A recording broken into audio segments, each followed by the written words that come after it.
up, y'all? Kyle Hamilton here. I want to give a quick shout out to Lucas, Connor, and Ryan in the Week 0 podcast. Nobody open, running out of time, finally thrown, and it is gone! Touchdown, Tyrell Roberts! Hit backwards, up in the air, it's on the ground, it is down! It is over, and the Irish have knocked off number one Clemson! Herbert's got it. Stiff arm again. Quarterback in the clear. Inside the 10. A hat-trick of touchdown from Justin Herbert.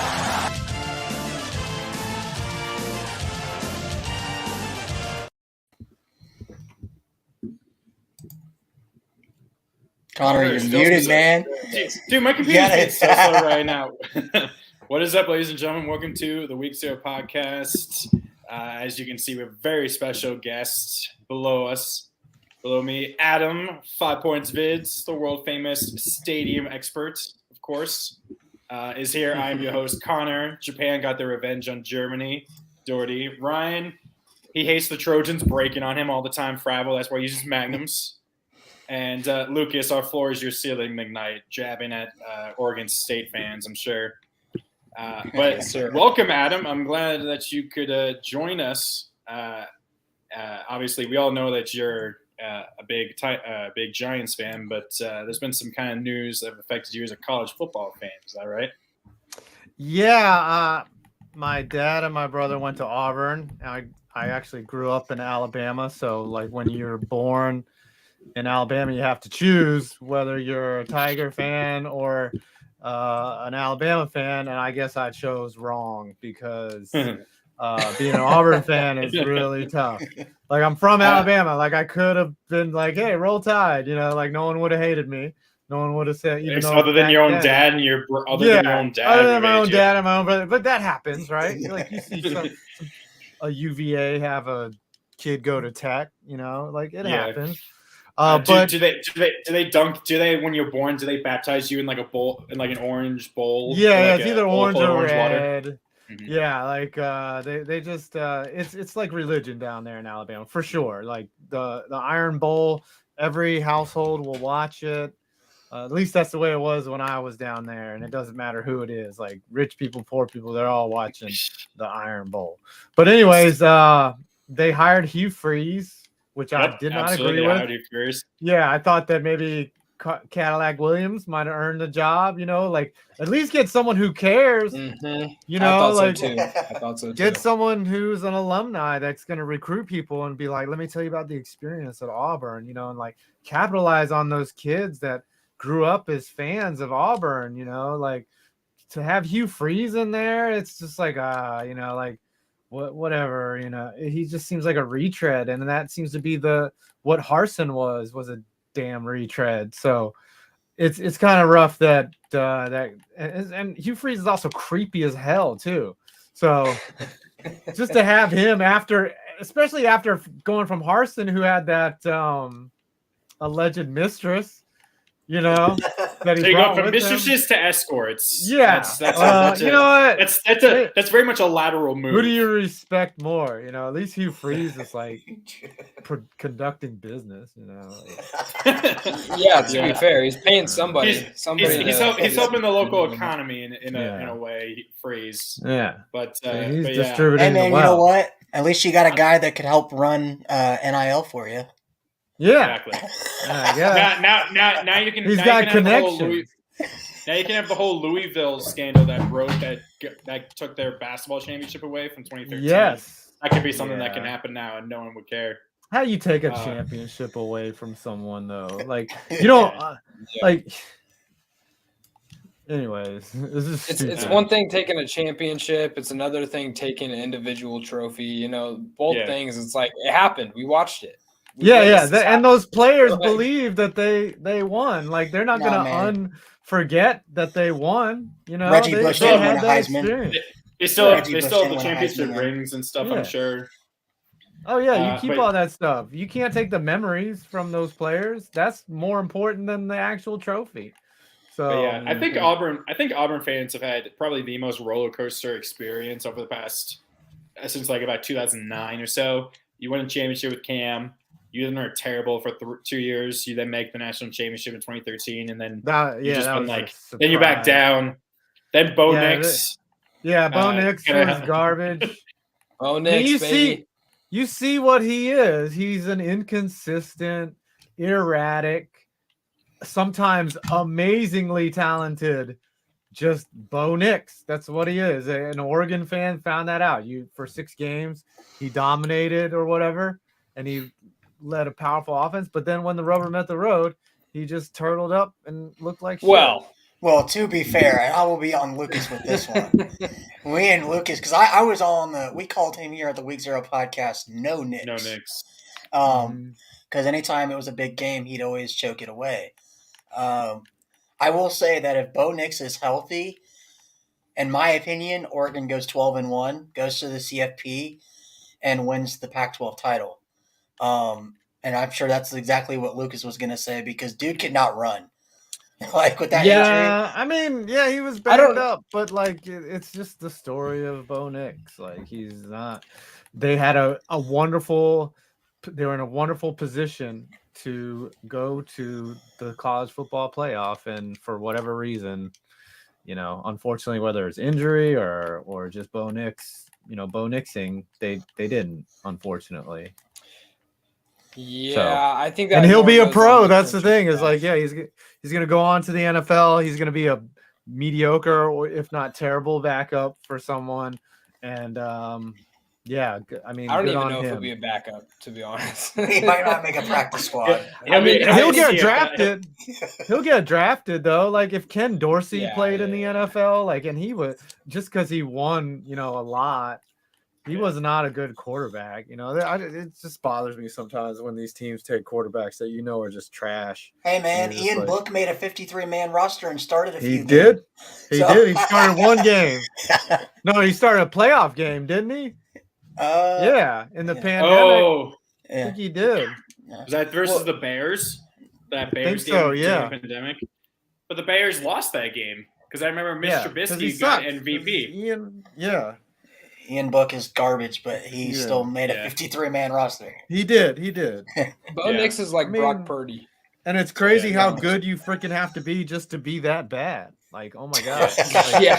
Dude, I bet you Ian Book could throw a football right through our freaking chests.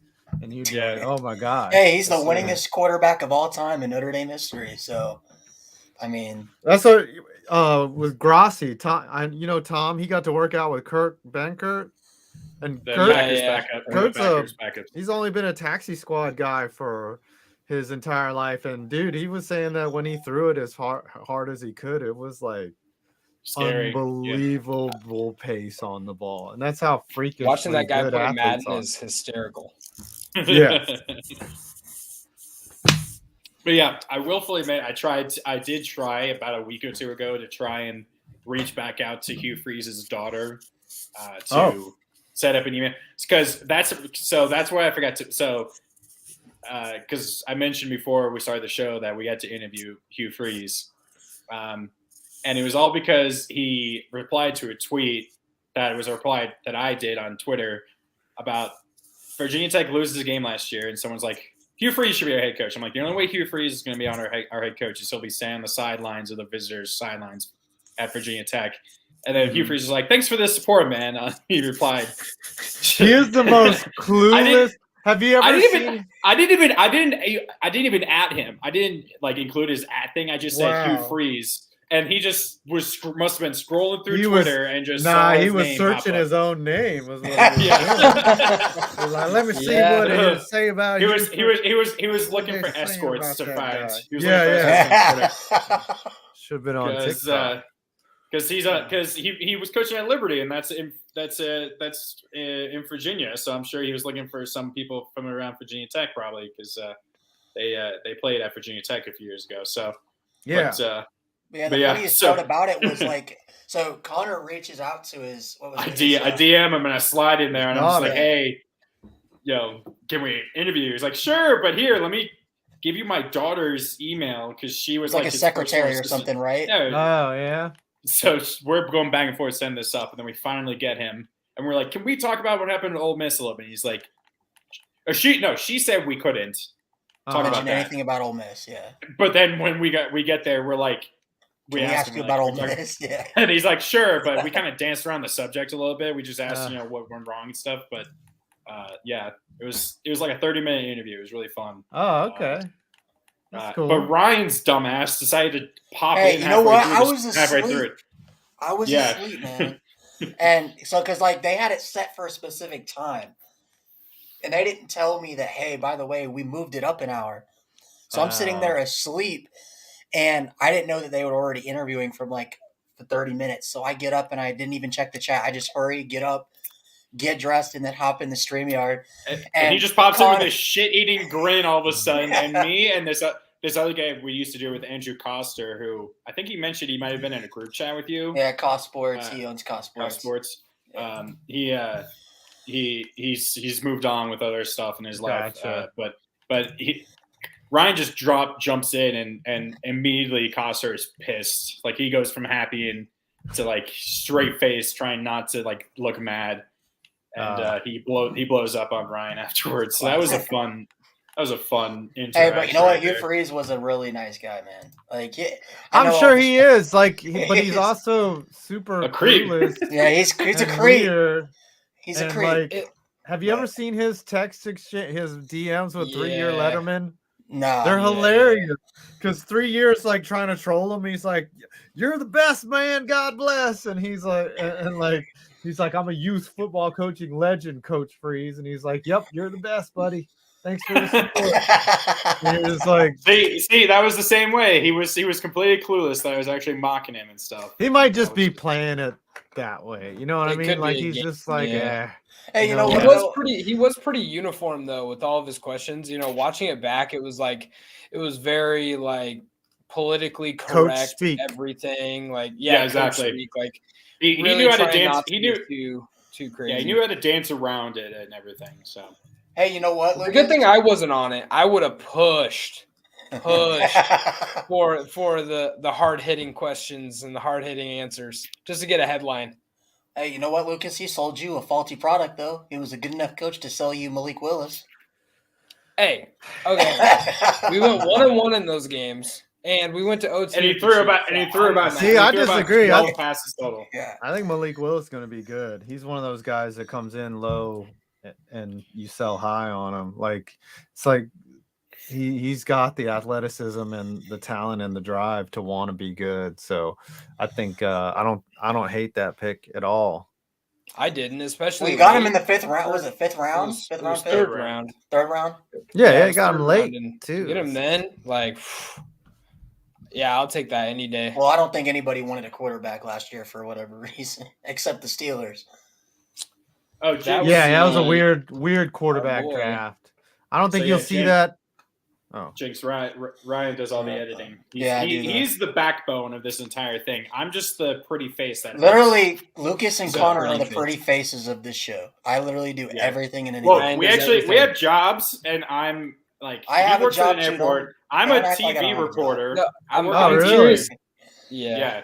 I literally was doing a story about a dude who was shot and killed by West Virginia State Police after running from Baton Rouge yesterday after he shot and killed his wife or his girlfriend and then kidnapped his baby. So that was my Crazy. story that I Crazy. So- I'm curious. I'm actually curious. I want to go back to this. I want to hear what Adam has to say about the quarterback draft. just this year, next year is not going to be any like different in terms. You don't think it's going to be better? I don't think Next year? Bryce Young is a 1-1. I don't think CJ Stroud is a 1-1. Like you're gonna see other players come off the board. Defense probably. Who's that? I think Stroud's fallen off a bit. He's seen. Yeah. Hey, you know what though? He's fallen I off a bit. disagree with Bryce Young because I think that kid's got talent. I I mean, mean, I he's think got talent for sure. he's but way better than Tua when Tua was coming out, in my opinion. I mean, He's like 2-0 right-handed is what he is. Yeah. He's athletic, makes some big throws, gets I think banged he's- up, makes some clueless throws too. I think he's too sometimes. tiny. He just looks like a little kid. He looks very playing small. Yeah. But- Yeah. Tua just has a little bulk, has some bulk to him. You know what I mean? He looks. well, stout. Tua wasn't really that big when he was coming out, was he? No, I mean, I think Tua's maybe 6 foot. Yeah, maybe but he's 5'11". added weight since he's gotten Yeah. to the NFL. Trust me, when it becomes your job, you figure out a way to look how Is Caleb Williams eligible for the draft this year? I believe so, right? He's a true sophomore. I'm pretty positive. I thought he was a red shirt. Mm-mm. Okay. He was a true freshman last year, and he started 3, 4. No, he started like midway through the season, so it was like 6 games, 6 or 7 games.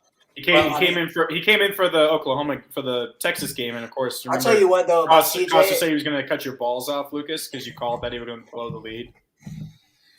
Yeah, it was a good time. Hey man, but like CJ Stroud, because I've got to see CJ Stroud and Caleb Williams as a Notre Dame fan. Caleb Williams is going to be legit NFL first round pick next year.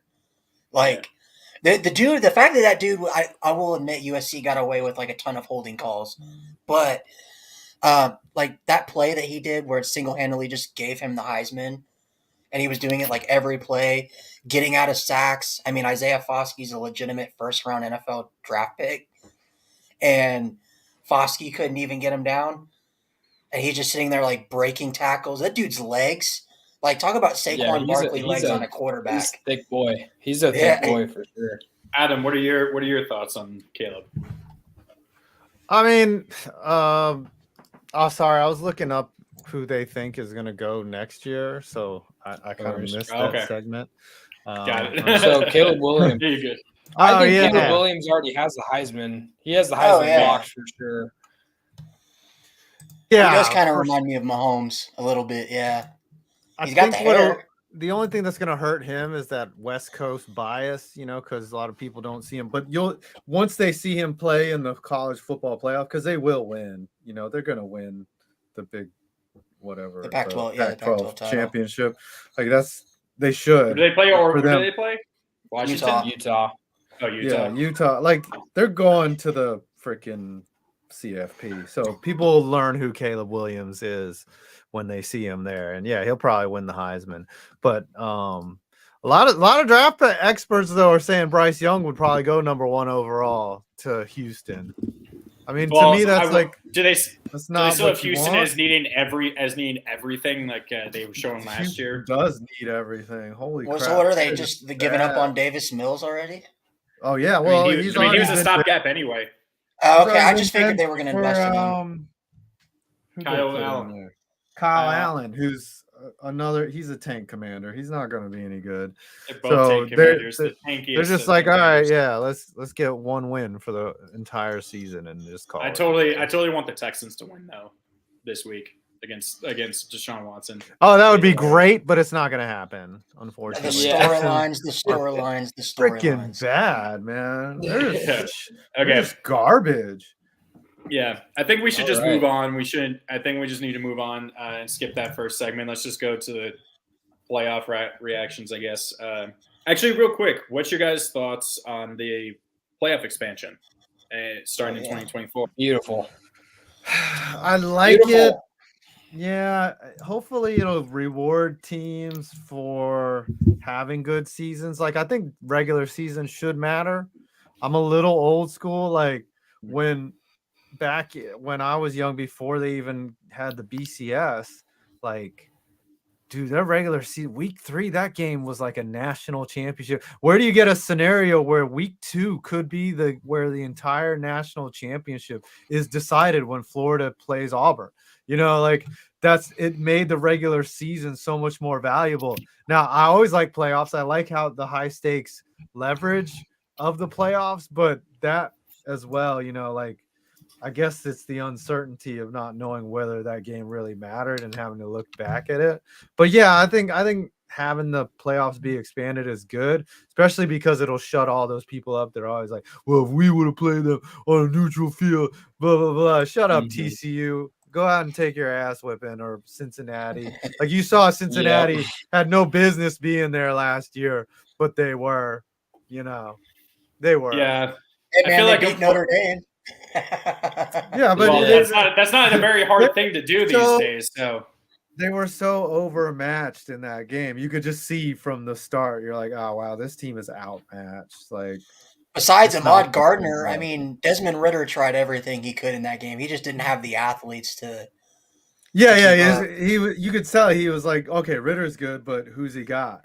you know. And then on the defensive side of the ball, it's okay. That's funny. Ahmad Gardner is a solidified first-round pick, but like, who's going to stop the other 3 Alabama wide receivers that can? Yeah, well, these teams like It's just guarantees Alabama and like Yeah. Clemson are going to win every single year. Hey, Unless not something not catastrophic. Clemson. Well, Clemson is going Georgia- down. First of all, last year Georgia and Alabama just had stacked, in-depth squads. Georgia especially, like Georgia had the most complete roster in all of college football. Like even with what's his name, Bennett being, you know, an average to above average. Well, he's an above average college quarterback. I don't think he'll ever play in the pros, but still, even with Stetson Bennett being, you know, a weakness for them, they rolled through everybody. Yeah, I think it's going to be probably Bama and Georgia. I think Clemson's kind of fallen back to earth a little bit with the years they've had. I'd say Notre Dame, Oregon are 2 upcoming programs with the new coaches. You could see them get back in the mix and legitimately compete the way they're recruiting. VT's about a decade away from getting close. I could see LSU being a problem too. Even they've got to get Brian fixed the Kelly. inconsistency, man. Yeah, but even with Brian Kelly, like Brian Kelly knows the college game. He knows knows how to win. We ain't gonna talk about it. We ain't gonna talk about Brian Kelly. It just pisses Ryan off. Hey, you know what? I loved seeing A&M knock them off because I did not want to see an LSU. LSU had no business even sniffing the CFP. Yeah, but I mean, he knows the college game, and he's at a school where you can really go far if you know what you're doing. LSU produces champion. People want to play there. And like I said, he's at a place because like the thing with Notre Dame is he didn't want to have to recruit. He's not a recruiting guy. He goes to LSU. Kids will just go to LSU just because it's LSU. Well, there's going to be a lot of nil money around that. There's going to be a lot of alumni money. Like, dude, you go to LSU, like them alumni, and I'm not saying that it's more so than other, you know, programs because there's dedicated fans. Dude, that's all they talk about in Baton Rouge. That's football. All they talk about in Louisiana altogether. So like it's college football, the LSU Tigers or the Saints. Like that's it. That's all they care about. And they donate big to that school. It's like another church. It's like another tithe for them. You know, they're gonna donate what they can to make sure that LSU has a good team because their lifestyle circulates around that. Like if you go there every game and tailgate and set up your RV and like you live your entire life, of course you're gonna donate and help your squad out. And that's why teams like that in the SEC will always be good. You can shoot. Who is the worst coach for LSU that you can remember? Miles? Les Miles is the worst. Miles probably, yeah. Is the worst that you can remember, right? And he was good. And I was about to say, he won a natty. He won a natty, and I was about to say, just trying to think who else. He got fired. They put in Eddie O, and they won a natty. That just shows like how. Well, actually, I feel like Eddie O actually could be it because he won a natty, and then he quickly fell off, and they got rid of him within 2 years of winning a natty. Yeah, I feel like it wasn't even Ed O's fault. It was just he lost that entire team. I mean, that's a once in a generation. Jamar Chase. That was an all-time Justin Jefferson. Team. Yeah, Justin Jefferson, Jamar Chase, and Joe Burrow were on the same team. And the running back was Yeah, they had everybody, man. And then you expect him to go out and win a natty the next year. It's like, come on, man. Yeah. Like I believe they were starting. He was also a creep, though. Let's not forget that. Who, Eddie O? Go Tigers, go. Yeah. Oh, go Tigers. Okay, here let's quickly talk about the rankings real quick, and then we'll get into this. Adam, you look like you're about to fall asleep. No, I'm good. I'm good. Take off the banner. I got it. You're behind.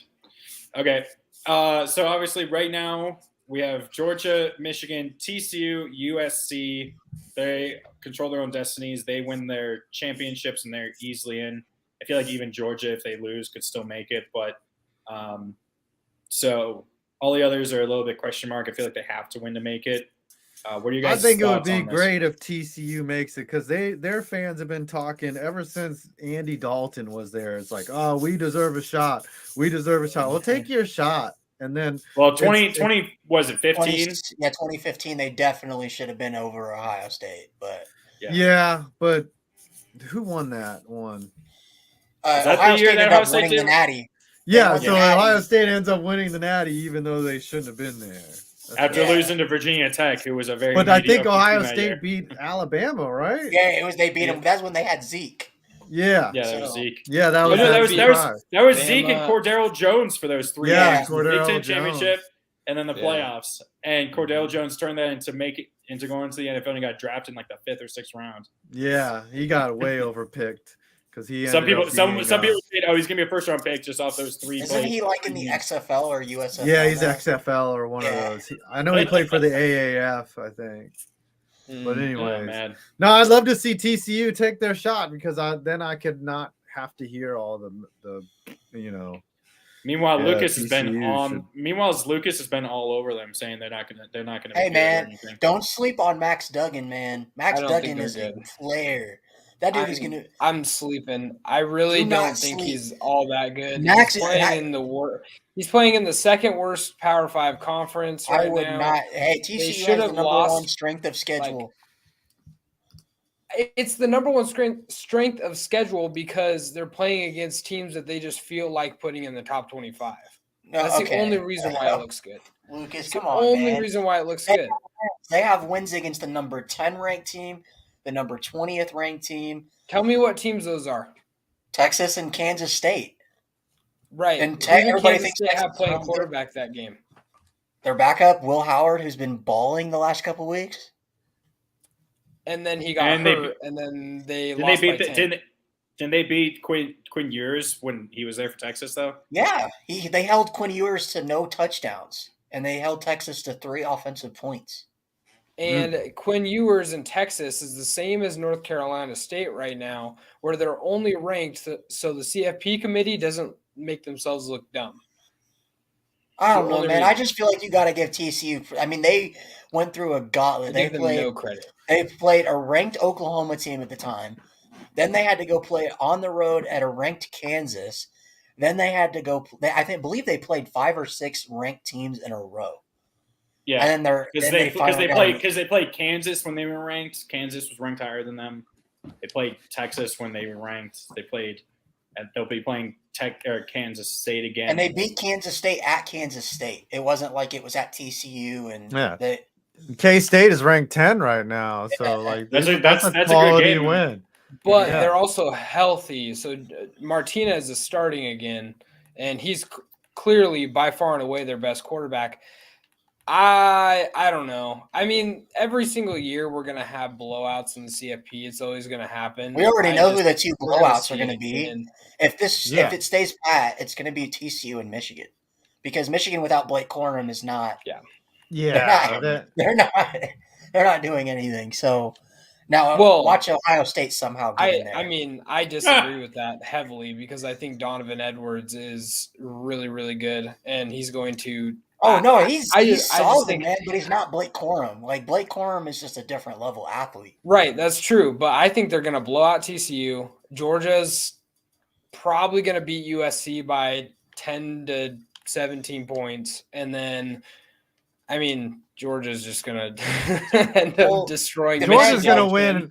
Georgia's going to win either way. Like, it doesn't matter. These 3 teams, none of them can take Georgia. You might as well just give Georgia the. And this would make Georgia the first repeat since what? Bama in 2016-17 or something? Bama, yeah, but Bama did it last. Yeah. Bama did it last. It was like 2017. I think it was like 2017, 2018. I mean, Georgia was so mad at that Tua championship that they were like, we're gonna win 2 in a row. Yeah, exactly. Georgia had it. This would be their 3rd in 4 years if they freaking. If they could beat Tua, that'd be kind of crazy. I don't know, man. I think TCU offensively can keep up with Michigan. Defensively, that's another issue. But I don't know, man. I really think Ohio State has a legitimate shot to still get in because all they need is TCU to either losing the Big 12 title. They'd need SC to lose to Utah again. Yeah, that's Michigan's probably solid unless they drop a no game to TC. Purdue. Yeah, I think absolutely. Oh, go ahead. I think Michigan is absolutely in no matter what happens, unless they get routed by Purdue, which I don't see happening. Like if they lose by a touchdown to Purdue, I could see it because that's what Purdue does. They just they'll just pull a random upset over a top 5 team. Didn't they blow out Ohio State when Ohio State was like the number 2 team in the country? No, that was that. Well, they did that. They did that, and then Iowa did that too. Both of them. Both teams were wearing all black too. I remember that. They both were wearing all black. And Purdue's wearing all black. And Ohio State was number 2 in the country both times. And they lost. And Ohio State lost both games. So that's how you beat Ohio State. You just wear all black, and they have to be ranked 2nd in the country. To play devil's advocate here, do we think there's a possible chance that Bama makes their way back into the top 5? No. I mean, not with 2 losses, and I don't think it's Ohio impossible. State in front of. Not with unless you have. It would have to be like this. So USC Georgia would have to lose to LSU. Michigan would have to lose to Purdue. TCU would probably have to lose to Kansas State. And I think USC is a big one too. USC would have to lose to Utah. I think. Yeah, you're think talking about freak occurrences. Like, there's no way that all 4. If that all happens, this would be like worse than 2007. I think you would have to have just 2 through 4 have absolute blowout losses, and then Ohio State makes it over them, and then Bama gets in, and hell, maybe Tennessee. I agree with what Five said. It's Michigan's kind of locked in at this point because they beat Ohio State. Yeah. So even if they lose by a field goal or something, I think they'll make it. Yeah, they would honestly need TCU and SC at least to lose. And they probably need TCU to get blown out. Yeah. Same with Georgia. Georgia's a lock. Everyone knows that they're one of the best. Because Georgia's playing LSU, so I mean, yeah, it's just it's not insane for them to lose to LSU. It's not. No. I mean, they won't. No, but Georgia will make it either way because Georgia will probably do what Tennessee did to LSU and probably dog walk them. Probably. Yeah. Oh, it's going to be a dog walk for sure. Yeah. Mm-hmm. This is going to be a very I would not be surprised if this is a very boring championship weekend potentially. Meanwhile, it could be. I think all 4 of them win. Honestly, like I don't see the upsets. I see it being as chalk as you can possibly get. That's I also wanted to bring up the fact it's like so you got Tulane and UCF that are fighting for that New Year's 6 bid for the group of 5 schools. I don't know how I feel about that because I feel like UTSA should have a say in that because they're 10-2 as well. And I don't know, man. To me, they played a tougher schedule than Tulane. Or I guess you couldn't say that because they played 2 ranked teams. But Tulane has 1 ranked win. That's against Kansas State. But I don't know. I feel like UTSA should have at least a shot at a New Year's 6 because they've been consistently the last 2 years one of the best group of 5 schools. Yeah. But they're nowhere near the rankings for whatever reason. I have no idea.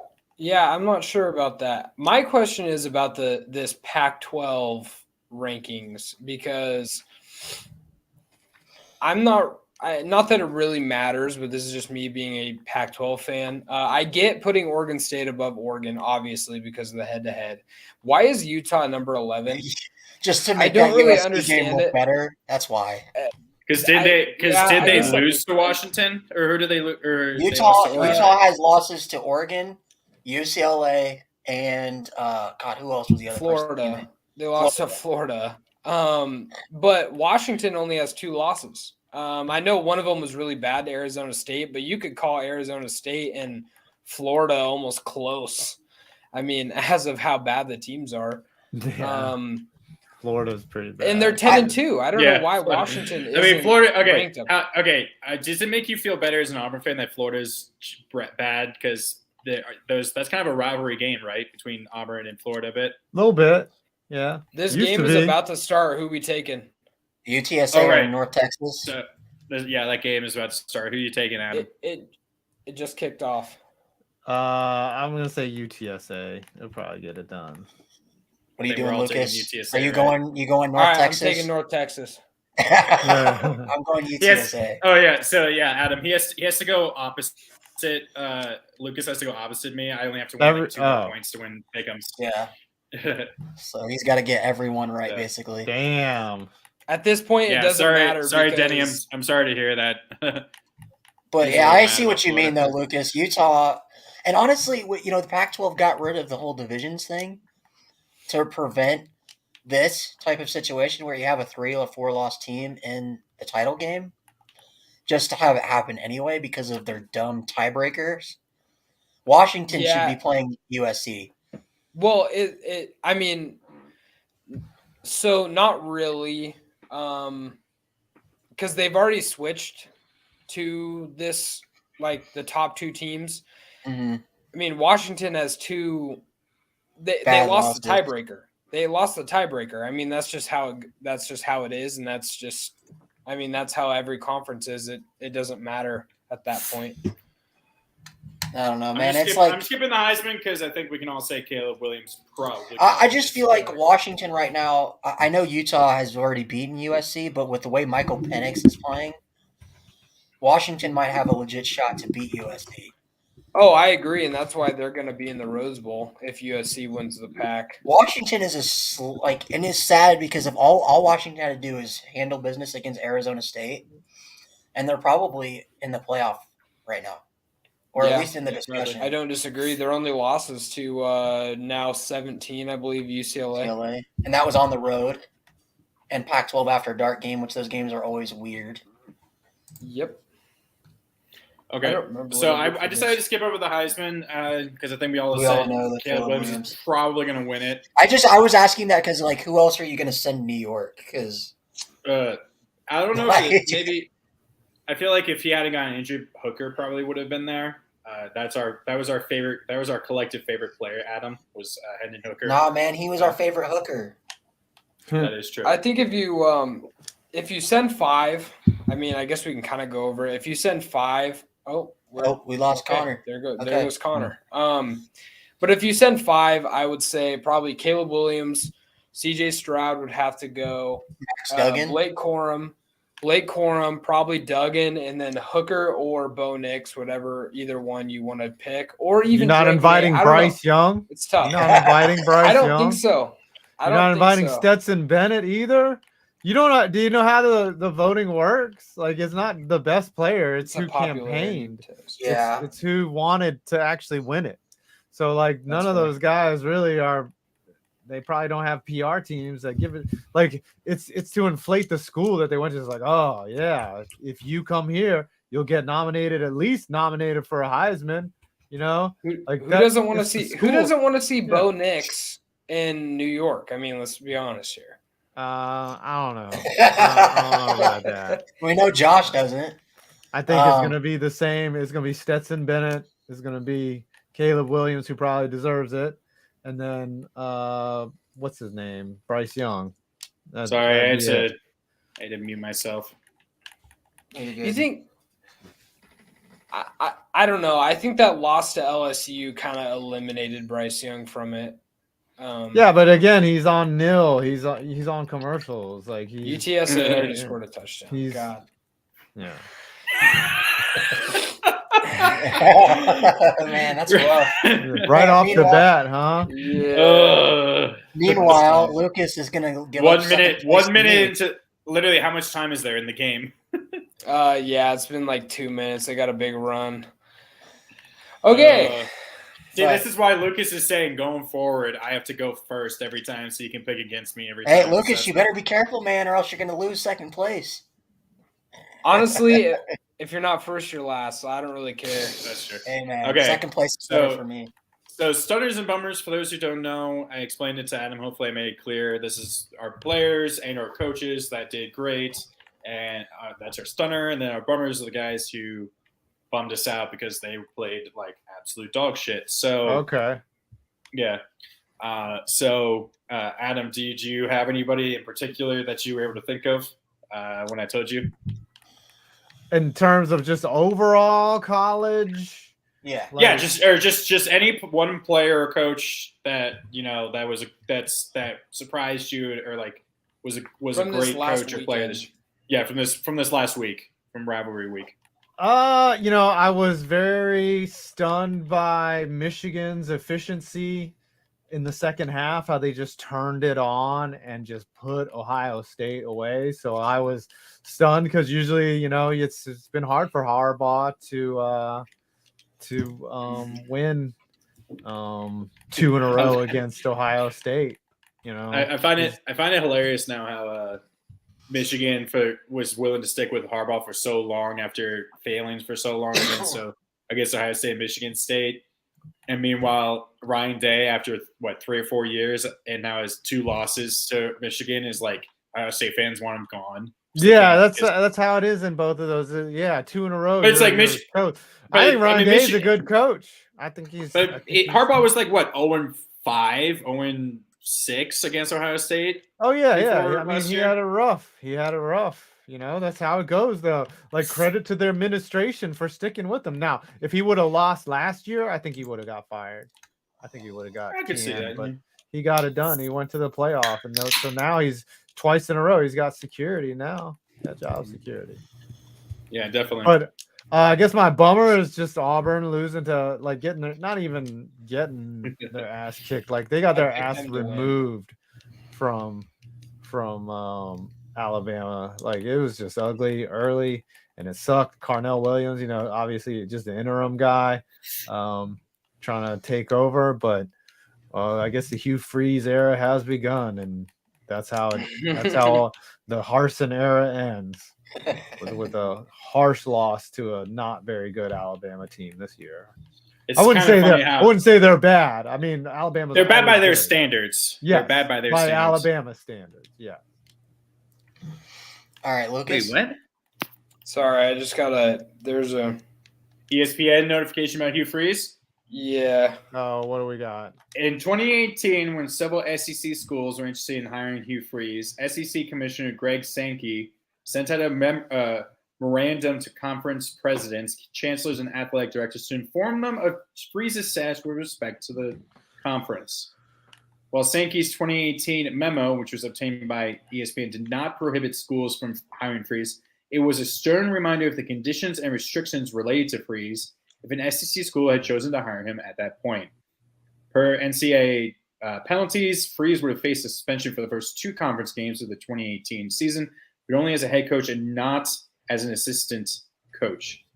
Alabama, Auburn, and Tennessee were among schools interested in hiring him, Freeze, in an assistant coaching and/or coordinator role following his ousting at Ole Miss. Wow. Huh. This was from SEC commissioner? Yep, Sankey. Basically, sources tell ESPN that Sankey never told anyone during that time that he was blocking SEC schools from hiring Freeze. However, Sankey did tell Freeze that it was Sankey's strong preference that Freeze leave the SEC and go coach elsewhere without any more NCAA issues, especially with Ole Miss still on probation, and then come back to the SEC. At that time, I mean, he was in hot water. Mm-hmm. Like, he was. What was it? He used a university offered phone or something to get those escorts. Yeah, to book some escorts. I mean, maybe he was just lonely, man. He had a wife. He wasn't giving it. Yeah. Hey, his daughter must have forgave him because she's his secretary. Yeah. Yeah, right. She never replied, by the way. We haven't heard back from her, so I don't think we won't interview us. We definitely won't. Oh man. But go ahead, Lucas. All right, I'm ready. So my stunner of the week is Florida State quarterback Jordan Travis. He didn't have a very good completion percentage at 43.3%, but he had 270 passing yards, 1 passing touchdown, and also had 83 yards on the ground and 2 rushing touchdowns. And it wasn't even so much of his stats, but just watching this guy run around in the pocket, it was just like, I mean, it was like watching Caleb Williams, except for Jordan Travis is a little shorter, 150 pounds soaking wet. It says 200 on ESPN, but I don't believe dude is not that big. He's not that big. He is tiny, dude. But yeah, so Jordan Travis, 22 touchdowns, 4 interceptions on the year. Actually had a really good season there. My bummer of the week, Ryan Day, head coach for Ohio State. Second straight year losing to Michigan. Right now, Ohio State fans are kind of calling for his job. They want to burn him at the stake right now. It's kind of like, it's weird because it's like Michigan fans were like that with Harbaugh for years. Yeah, for years. Michigan. Yeah, and now it's like the turntables have turned. Because they couldn't beat Ohio State or Michigan State. They couldn't beat Michigan State. Yeah, trouble with the snap game almost got Harbaugh fired, dude. That was his first season with Michigan as well. Yeah, and they were calling for his job. They were like, "Oh, dude, how you lose a game like that?" Interesting stats about these last two seasons. Last year, the game ended 42-27. This year, it was 45-23, so pretty close in the scoring. Last year, Michigan had 297 yards rushing, 6 touchdowns. This year, 252 yards rushing, 3 touchdowns. So if you have a good running game against Ohio State, you're going to probably beat them.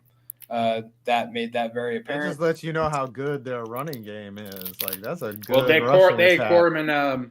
They cored him last year. Yeah. Unfortunately, Corum wasn't the featured back. It was Hassan Haskins. Yeah. And no, I thought Haskins was the starting running back last year. Oh no, that's Kenneth Walker was Michigan State. But no, I was gonna say it's weird because like last year's Michigan team, they had Cade McNamara who has moved on to Iowa. Literally, all they did the entire game against Ohio State was run the ball to Hassan Haskins. This year, it's weird because, we were saying all before that game is, J.J. McCarthy can't throw the deep ball. Didn't we all Ohio State? We all took Ohio State except Josh, believe it or not. And we were like, J.J. McCarthy hasn't proven that he can beat anybody through the air. Michigan's game plan the entire year is just hand the ball to Corum and Edwards and have him be a game manager. And it's like, then we've seen what J.J. McCarthy can do when Harbaugh doesn't pussyfoot around and actually let J.J. do what he does and throw the deep ball. I mean, that kid was electric against Ohio State. Now, Ohio State's secondary is probably one of the worst in the country because Ohio State's never played defense. But, I mean, nevertheless, J.J. McCarthy really impressed me this past week. Yeah, I agree. Is that Ryan, who's your so my stunner, so like JJ McCarthy's my stunner. But I had an honorable mention for our boys over at Southern Miss, our team of the year. Yeah, bowling. Bowling, baby. They're going bowling for the first time since Cam's been there.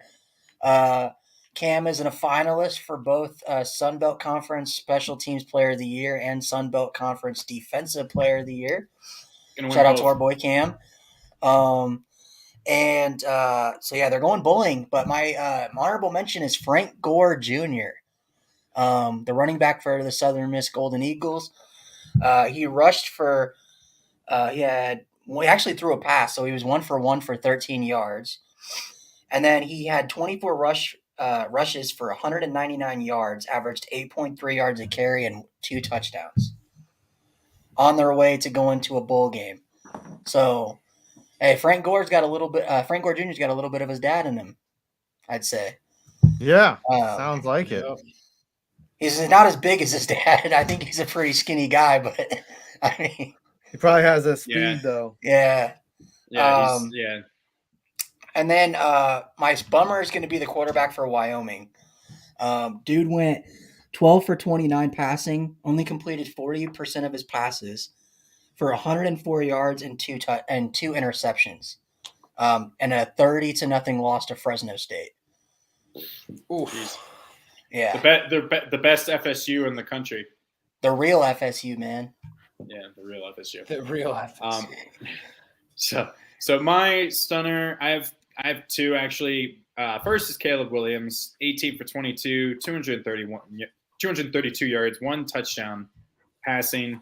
He only had 35 yards rushing, which I feel like he had a lot more. It seemed like he had a lot more. Yeah. But he only had 3. But he had 3 rushing touchdowns and a long of 19. He's actually had his long of the entire season, I think, is literally 19 yards. So he's not really a run threat as much as you would think. It just he's more of the Patrick Mahomes scramble. Hey, no, he's more mobile than Russell Wilson. Way more mobile. Don't disrespect early Russell Wilson. All right. I think he's Patrick Mahomes with the scramble drill there. I will say. I think I'd say he's more like Patrick Mahomes just because of his body, man. That dude is built. Yeah. He's like 5 inches shorter, but yeah. Yeah, and then my other honorable mention was Cornelius Johnson, Michigan's wide receiver. At one point, he had 4 catches for what do you have? I think it was 170 yards. 160 yards, excuse me. At one point, he had a Randy Moss versus the Cowboys on Thanksgiving type game where he had like 3 catches for 150 something yards and 2 touchdowns. He had a touchdown catch of 69 yards, nice, and then a catch of 75 yards. So shout out to him. My bummer is DJ Uiagalelei. Dude just shat the bed. 8 of 29 for 99 yards, 1 touchdown, and 1 interception. Completion percentage of 27.6. He did have literally his long out of the day was 59 yards. So more than half of his yardage came on 1 play. That is absolutely terrible, and he has regressed this entire season. That was my bummer. Just when we thought things were going up for him. And then our player of the week, we came up with this, was Donovan Edwards. 22 carries for 226 yards, I believe, and 2 or 3 touchdowns? 22 carries, 216 yards, 2 touchdowns, and a long of 85. He averaged nearly 10 yards a carry at 9.8. Of course, that's helped by that 85-yard touchdown run. But, it filled in admirably for Blake Corum. What the hell is playing? Sorry. On ESPN. Michigan highlights. Michigan highlights were playing in the background for some reason. Mm-hmm. So then this is also kind of what you kind of did, Adam, are surprise and meme teams, which I guess you could just repeat these, or if you can think of someone else that surprised you in a good or bad way for this. Sorry. I'm not seeing. No. I think I just didn't explain it very well to you. So I got to pick a team that was a surprise. It'd be South Carolina, right? And Spencer Rattler, them just handling business like that. I mean, come on, that was dope. So I didn't think that was going to happen, but they stepped up and got it done. What is it? They snapped the longest active home winning streak 40, in college 40 football. straight 40 straight wins, 40 straight wins at home for Clemson, 7 in a row versus South Carolina overall. First time against Clemson since 2013. Yeah, it's been they were on their way to making it a decade, and they got it done. To give him credit, Spencer Rattler was thrown out of Oklahoma, thrown out of there. Yeah, and he's played well for South Carolina. He might. And then he copied Joey B. Yeah, he might be able to leverage this into being drafted into the NFL. Right. What's crazy? Ryan said he was in the portal. Was that supposedly he's going to transfer to Michigan? The rumor is that he's going to. So the rumor is because Nebraska's OC or not Nebraska's OC, South Carolina's offensive coordinator is going to take the job at Nebraska to be their offensive coordinator. Matt Rule, yes. And the rumor is that him and Spencer Rattler are close, so therefore, and people are speculating that he's going to transfer to Nebraska. At least that's what people close to. Well, I mean, the offensive coordinator for South Carolina was screwing up because they were running the complete wrong offense up until that game versus Tennessee because he had 8 total passing touchdowns before that Tennessee game, and then he's doubled that. They had got dog walked by Florida and Missouri. So either they were doing the wrong offense and asking him to throw way more than he should, or I don't know what was going on with the offense. Well, it was probably. Beamer was probably calling the plays. Yeah. No. Beamer wouldn't be the offense. He'd be the special teams and the defense more than likely. Yeah. He brought the Beamer ball with him, obviously. Yeah, I think Rattler needs to be smart enough to stay someplace where he's actually liked And like, because I mean, if he goes again, to Nebraska, I could see that being a total shit show. Like, to be yeah, honest, like I mean, Matt Rule's a good coach, though, man. Matt Rule, he's a really At good least college coach. I know, but you don't know how toxic Nebraska fans are. Like, they are I so do. Trust entitled. me. For no trust me, reason. I follow Bussin' with the Boys. No, the only man. reason they're Will toxic Compton. because they have nothing else to be toxic about. There's no professional teams out there. There's nothing. All there is corn. That's why they're All called there is corn. Cornhuskers. And all, Yeah. and all their good players go to Iowa. So, That's true. That is true. Okay, So Lucas, who's your surprise team? my surprise team of the week is North Carolina State Wolfpack. They got it done against North Carolina, a team that, as Ryan has talked about throughout this year, has been very up and down and kind of frauds. NC State's been for them good to get done- since and not- Larry got injured.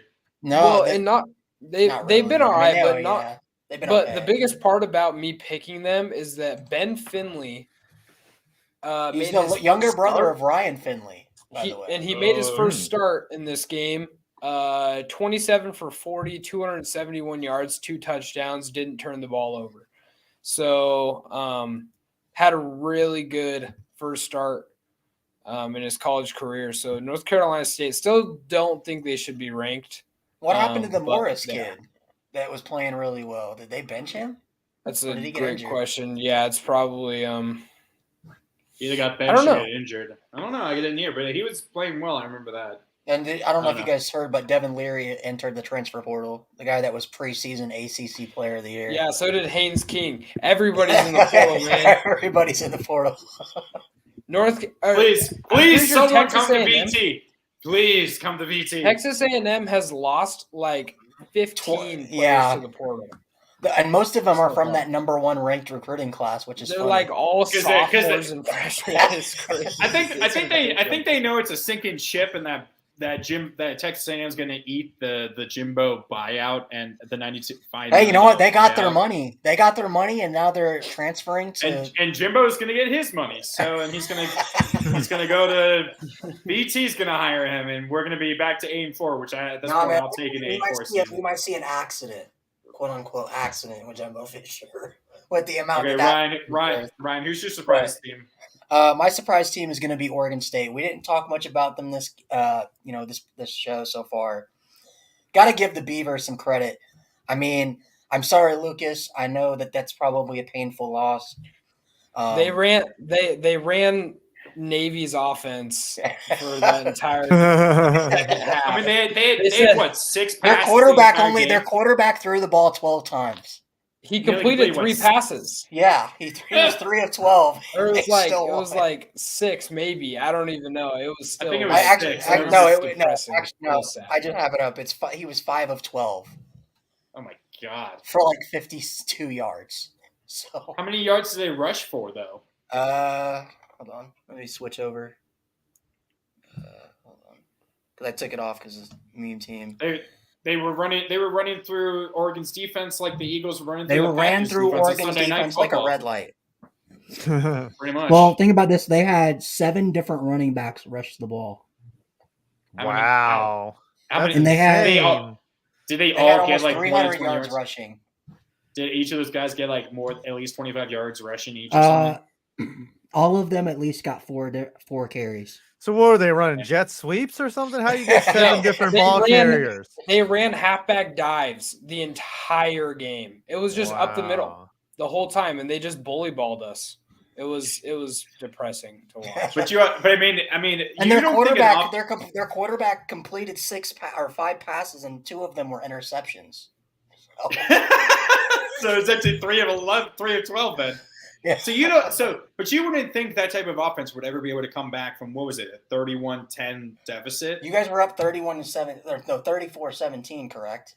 I believe. Yeah, but it's because Kenny Dillingham, Mario Cristobal'd us and gave up half. Like, he didn't care. He just gave up because he already knew he was taking the ASU job. So he Mario Cristobal'd us. It sucks. Well, we could talk about the fact Plus, that your punter. Let's talk about the fact this, Lucas. Your punter went out there. Funny enough, the punt that got blocked. He went out there on that punt and spit on the Oregon State logo, and then proceeds to get his punt blocked, which is hilarious. There's a You never mess with the why logo. you don't punt. That's You never just, mess with the logos as a Ravens fan. So you were the ones who started it, standing on the logo to begin with. They do that every game, Connor. Yeah, and that's just okay, and that Lucas, just pisses off the offense. What you need to ask your punter what the hell he's doing going out there and spitting on people's logos. I don't know. It's football karma, probably in some way. The Titans won that game too, by the way. But anyway, I know you're not into baseball, but Jacob deGrom has signed a 5-year, $185 million contract with the Texas Rangers. Oh my goodness! DeGrom to the Rangers, huh? DeGrom to the Rangers. Goodness. When are the Cardinals going to make some moves? Additional 6th round option that would take total deal of $222 million. Full no trade clause. Meanwhile, drafting Mark, who's a Mets fan, literally just screamed no on Twitter. Oh. You're a Mets. Are you a Mets fan? I'm too? a Mets fan too. I forgot you're a Mets fan. I'm sorry. Wait, so who ended up winning the World Series? Because I kind of tuned out after. The Astros. It was the Rockets. Okay, I was going to say. Or not the Rockets, the Astros. You know what? It makes me mad as hell because the Phillies made the World Series, and it's like the Cardinals could have done that. Are you about to tweet that out? Replying Yeah. to The Phillies were funny enough, the Phillies should have been eliminated in the first round. Yeah, the Cardinals had that game basically won until, for whatever reason, we pulled our starting pitcher. But anyway, all right, Connor, who's your surprise team?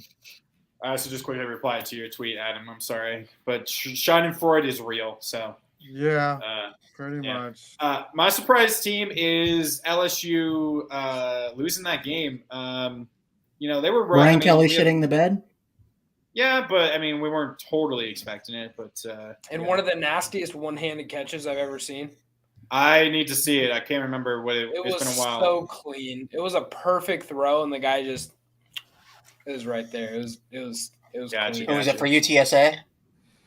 No, in the Texas A&M game. Oh, okay. I thought you were just watching the game. Yeah. UTSA is on 4th and goal right now. They're going for it and stuffed. Oh, so North Texas is still down 7-0? No, it's 7-7. Oh, okay. The Mean Green still fighting. Okay, so LSU. I don't think even obviously people were like, "Oh, could a 2-loss LSU team make the playoffs if they, upset Georgia somehow?" And I feel like that could have been a possibility, but now that's not going to happen. They're no way going to make it with 3 losses. Obviously, they're down in the mid-teens, I think, in the rankings. So 14, yeah. A 3-loss team will never make the playoff unless it expands. I mean, that could happen now with 12 teams. You never know. We'll have to see how the precedent changes. Okay, finally, meme team. Meme team, the team that this needs no explanation. I want to go first, and that's actually kind of what it goes with Adam.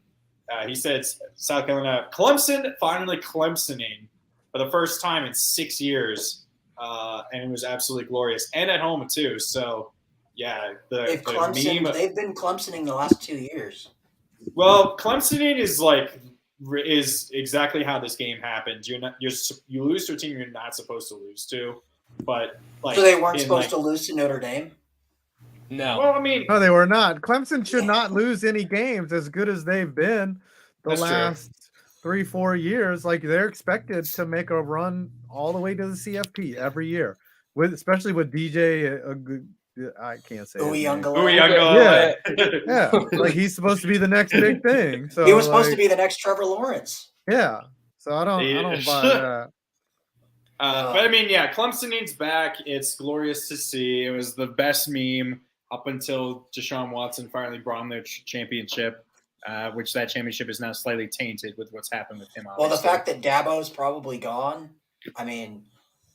Why would Dabo's gone? Yeah, where's he gonna go? So they were because Auburn was looking for it. They named Dabo Swinney as one of their top head coaching candidates at Auburn. Yeah, and they even they couldn't get him. He probably didn't pick up the phone. He was probably like, but Dabo, there have been a lot of rumors swirling around him going somewhere else. especially with Quality, the way the though. last 2 years. Before I he guess- does that, he needs to push for Clemson to get into like the Big 12 or something because the ACC, No, the SEC. they can't the even win ACC the is the worst ACC, man. conference. They can't win the what? They can't even the last 2 years. They can't even get out of the ACC unscathed. Yeah. Yeah, Like- but they're winning the conference every single year. If And the Notre Dame conference was in gets the no respect. ACC right now, Notre Dame would be conference- playing for the title. The conference gets no respect, and no, they would not because they have 4 losses. I'm talking about if we were played the ACC schedule that conference- Clemson has played. The conference has no respect. I think the best thing that they could do right now is the same thing that USC and UCLA are doing. Go to the Big Is Ten. getting out of the conference and going to another conference because If UCLA and Clemson, USC if like are Clemson getting and out of it. Miami, if Clemson, Miami, Florida State, if those 3 teams leave, the ACC just collapses because those are the No, three bro. big If Clemson, and the thing is, if Clemson leaves, they're going to go to the SEC. Clemson isn't winning anything in the SEC. Not with. They'll just go. They'll just go there. They'll just go there for the money, and they would be. Yeah, in it's the like same, Texas and Oklahoma. Texas and Oklahoma can't even get out of the Big 12. I mean, Well, they would be in this. They would be in the same. They would be in the same division as Georgia. You'd have Georgia, Clemson. Every you year. realize Texas has not won a Big 12 title since 2011. 2005. Oh, 2011. Oh, Yes. is that McCoy? Yeah. Damn. They have not done anything, and they think that they're going to go to the SEC and compete. I understand. Well, the I money, mean, it's but no different than UCLA. UCLA hasn't won anything. Go. They're going to go to the Big Ten Go. and compete. 99-yard touchdown run. Oh, you got caught. All right. But North go ahead, Texas. Lucas, with your mean team. Yeah. actually, My Adam. main team. Or Adam, Is- yeah, Adam. Oh, Adam okay, yeah. Jones. Go ahead, Adam.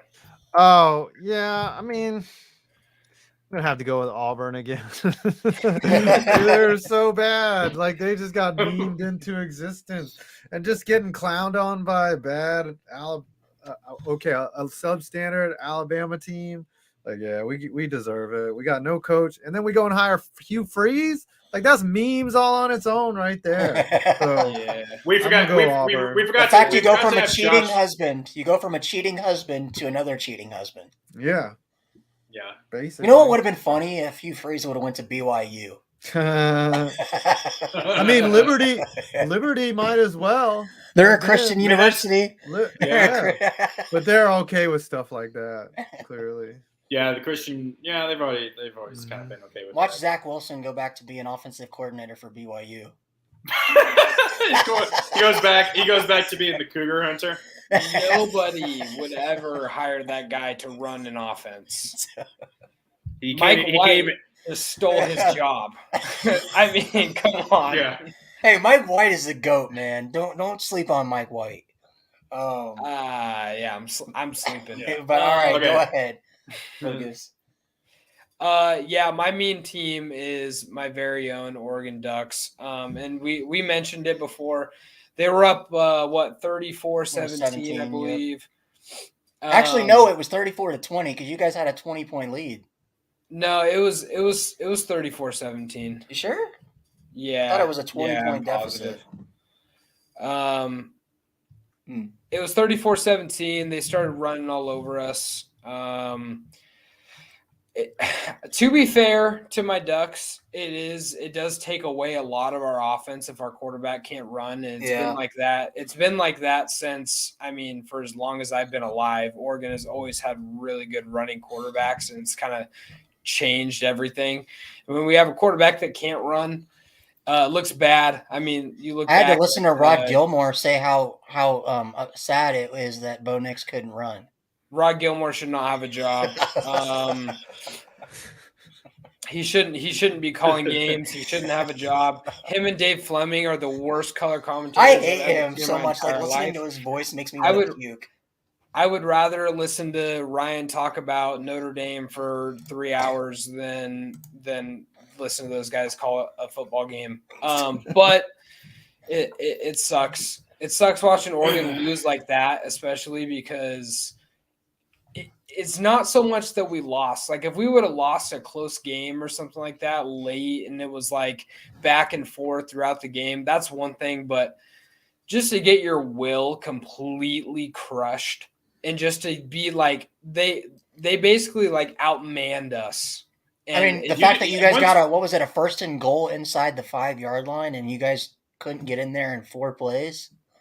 Yeah, it hurts. But hey, it's like the Ravens offense in the red zone. No, it's like the Broncos offense. What are you talking about? The Ravens offense is really bad in the red zone. We can't even get to the red zone.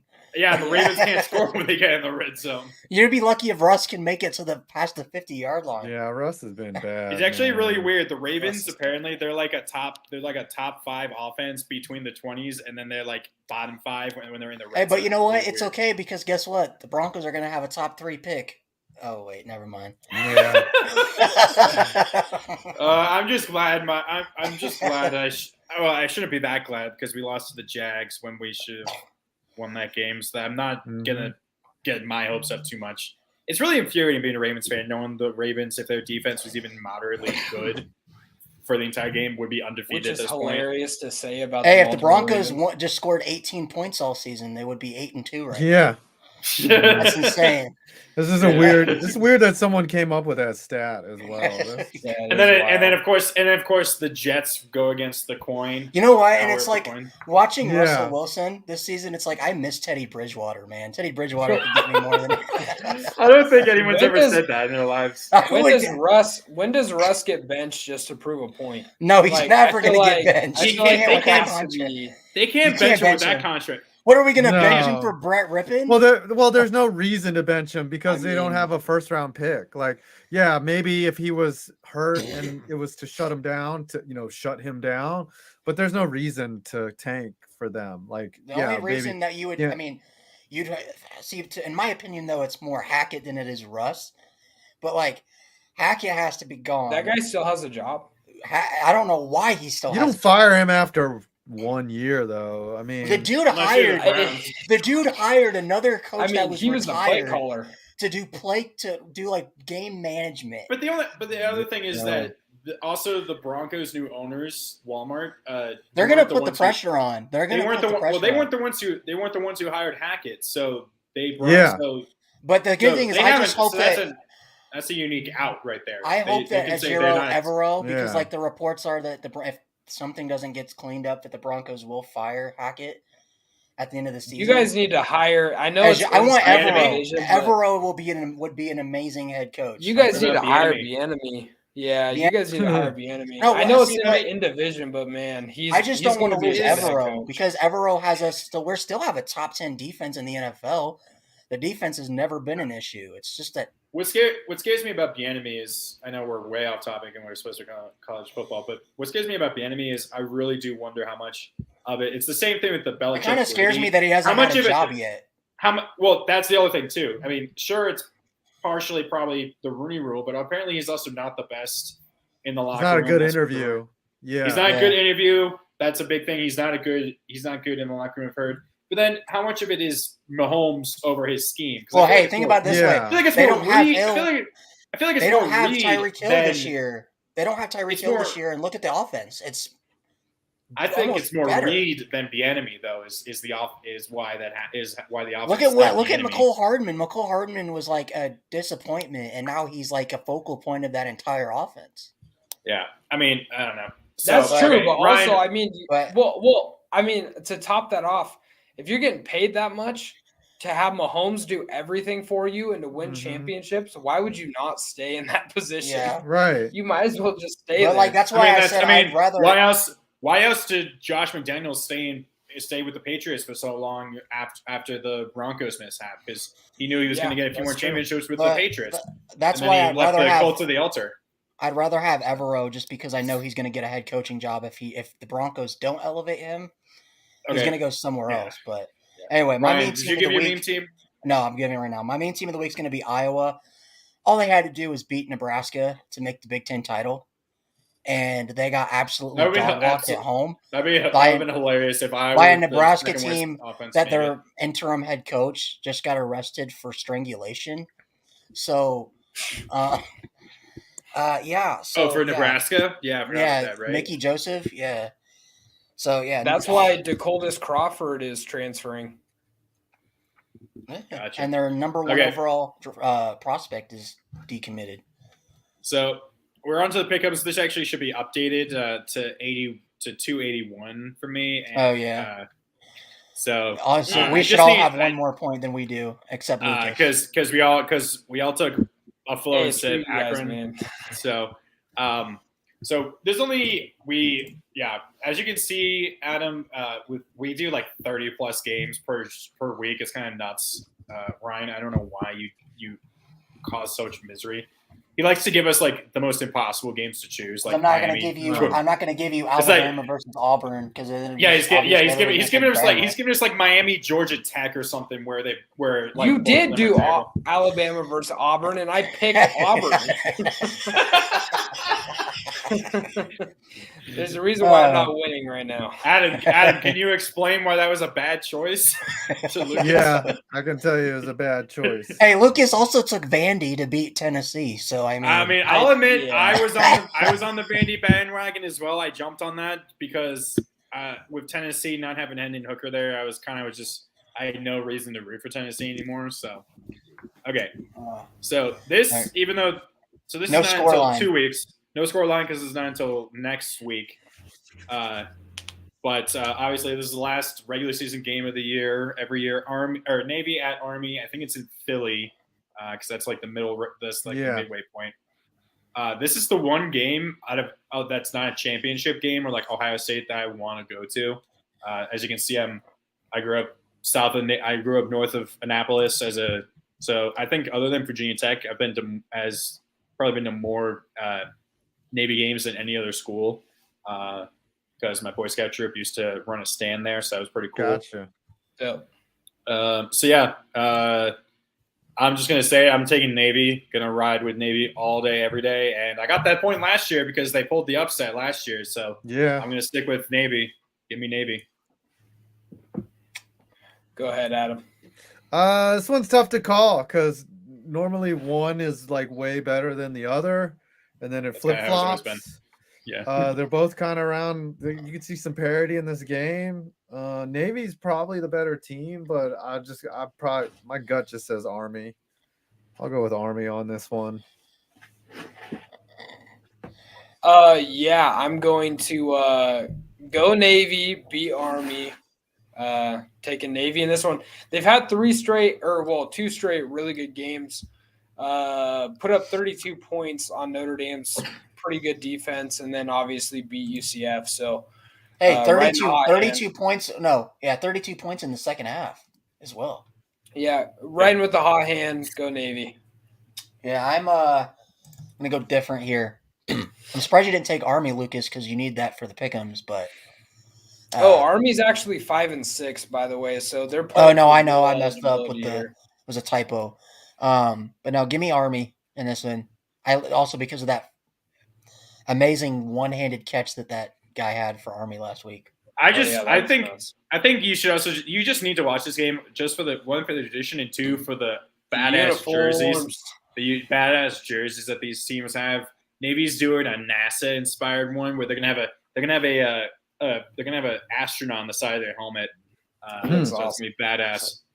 And really quick, I don't know. I haven't seen what Army's is going to be, but we'll see. The Army ones are incredible. They're insane. These teams pull out the stops because they know this is the one game where they pull out the stops because they know everyone's going to be watching this game because there's nothing else to watch that week. So since this game is has actually already kicked off, we need to hurry into our picks for that. So Utah, USC. This one doesn't kick. Oh wait, it's already kicked off. off. It just did.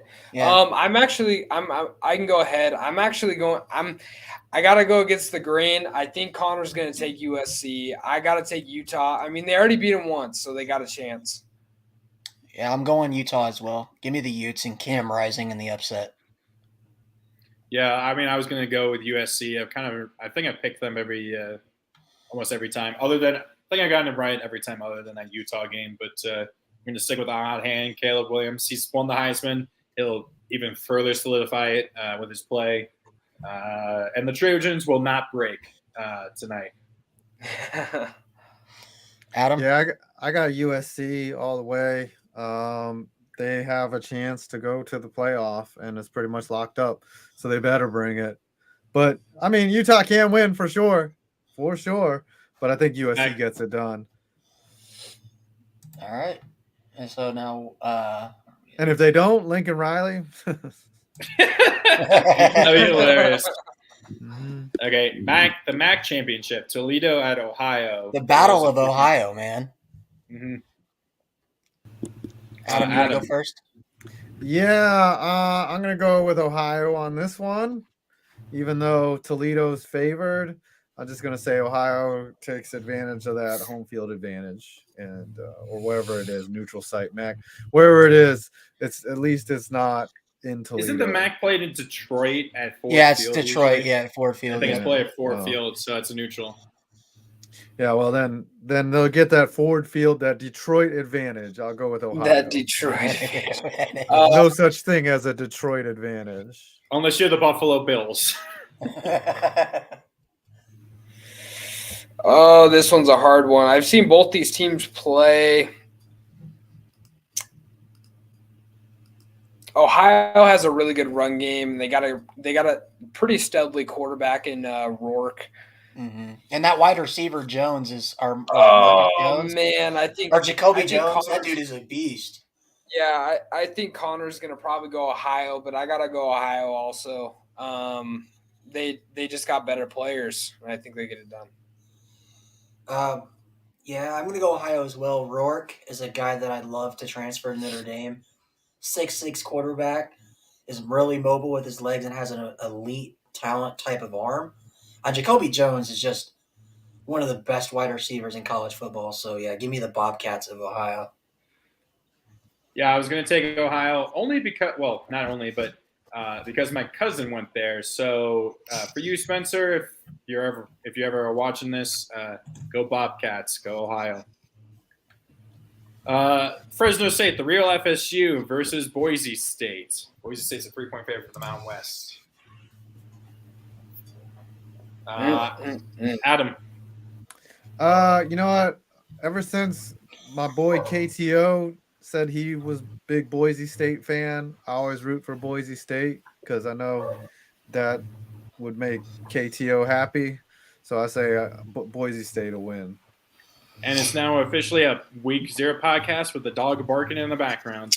Yeah, you hear it. Yeah, it's a Week 0 podcast. Adam, whenever we either hear a truck driving past or a cat meow or a dog bark. Cat or a dog barking. We always have to have that. All right. So, Lucas, who are you going with? I'm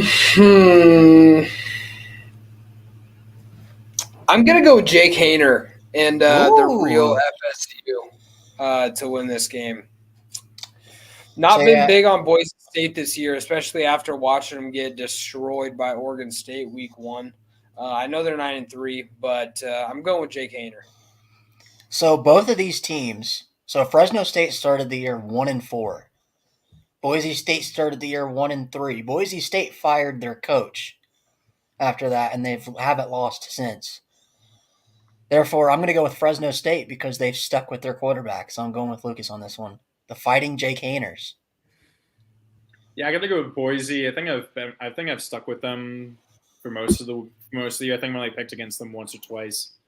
So yeah, I'm gonna stick with them. Hopefully, I get it right this time because San Diego State was my team last year, and I got this horribly wrong because Utah State blew them out last year. All right, we already picked this. How's this game going? What's the score? It is 10-7 North Texas. Okay. Cool. Sunbelt. Coastal Carolina at Troy. Wow, Troy's a 9-point favorite. This must be at Troy, I feel like. It is at Troy. The Sun Belt Championship is always played at it's not neutral. Highest level. Got yeah. It. Okay.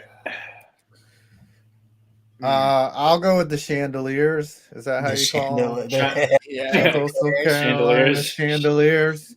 I'll go with them, even though they're 9-point dogs. I don't give a crap. I just wanted to say Chanticleer, whatever it is. Speaking of this game, Grayson McCall is not going to be playing in this game. There you go. Well, I think I might lose the pick'ems just because of this, because I think this is going to be, unless they lose, I guess. Man, I hate this situation right now. I hate the situation because I can't pick Coastal here. I think I have to go Troy at home without Grayson McCall, I just gotta go Troy. Didn't Coastal lose last week? Who did they? They got blown out by James Madison. Yeah. James Madison's good though. I feel like James really good. Would James Madison be here if they weren't on probation? They would. James Madison would be playing in the Sun Belt Championship if it wasn't for the dumb NCAA rule. What are they? Are they also 9-2? They're 9-3. 9-3, but. Oh right, Coastal didn't play that game against Virginia. Yeah, that's why they would have the tiebreaker because of out of conference because the JMU is one of their losses to Louisville, but. Yeah, not having McCall, I'm going to go with Troy. Sorry, I didn't mean to interrupt you, Ryan. But no, I'm going to go with the only Trojans that I would trust in Troy because they would never bust. Yep. Never bust. More like never burst, but okay. The American Conference. Will bust. The number 22, UCF at, I think what number is Tulane? It's number 18. I don't know. Number 18, Tulane. This is also, I don't think, a neutral site either. I think this is at Tulane, if I recall correctly. I think these are not. Yeah, but it's at Tulane, yep. Which, so funny enough, this game was played a couple weeks ago at Tulane, and UCF ran away with it. Mm-hmm. Which is why I'm going with Willie Fritz and the Green Wave. Ooh, I like it. I'm going to go with the 2018 college football national champions, the UCF Golden Knights, and former Auburn head coach, Gus Malzahn. Yeah, Gus Malzahn. Gus Malzahn knows what he's doing, man. Yeah, I always get that mixed up because it was Gene Chizik, right, for Cam, right, and then it was Gus after that. Yeah, Chizik won it, and then they found out that it was really Malzahn that kind of engineered it because that was his offense. And then Malzahn went to Arkansas State or something, and then beasted while he was there. So they were like, "Why don't we hire him here at Auburn?" And then they did, and he beasted. Like, I mean, they had some trouble there, but I don't think he felt he was feeling it at the end there. So. They were kind of sick of each other, but he's a good coach, man. Malzahn knows his shit. So who are you taking? Do you think? Adam? So I'll take. Go ahead. Or do you think Malzahn will ever be back in the SEC or a Power 5 school eventually? He could for sure, probably. Oh yeah. I mean, especially after what he's done with UCF. Yeah. I mean, you could see like an old like when Ole Miss loses like Lane Kiffin, like them bringing Malzahn back. Oh, that would actually be a solid hire. That actually kind of would be a solid hire. Yeah, it'd be a smart hire. But I'm going to take Malzahn and UCF in this game. It's weird because this is kind of like deja vu because, like I said, this game was played 2 weeks ago.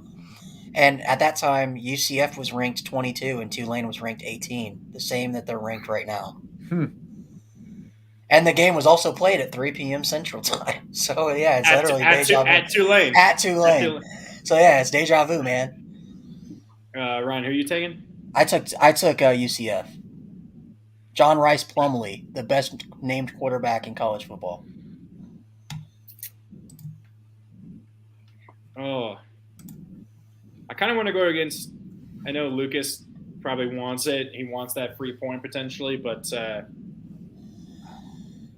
is why Connor should have went first. Yeah, that's true.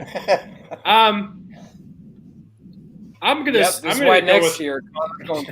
first as the host. You've won the pick'ems the last 2 years. It's crazy. Yeah, or I will. I'm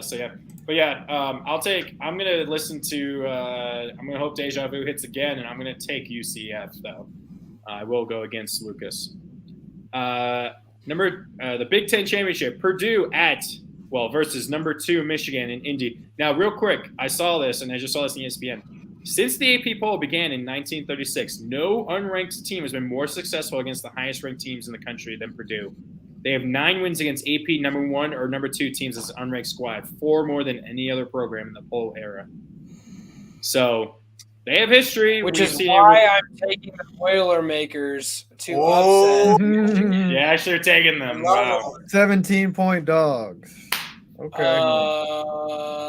Yeah, I'm not confident in this at all, but I know that Connor's going to take Michigan. It's kind of funny because you were all on Michigan last year. That was your second team was Michigan, and all of a sudden you're going against them this year. It's really weird. Well, to be fair, the last 2 weeks, I've kind of had to like try to make a comeback in the pick'ems. Yeah, against me. But like, I don't know.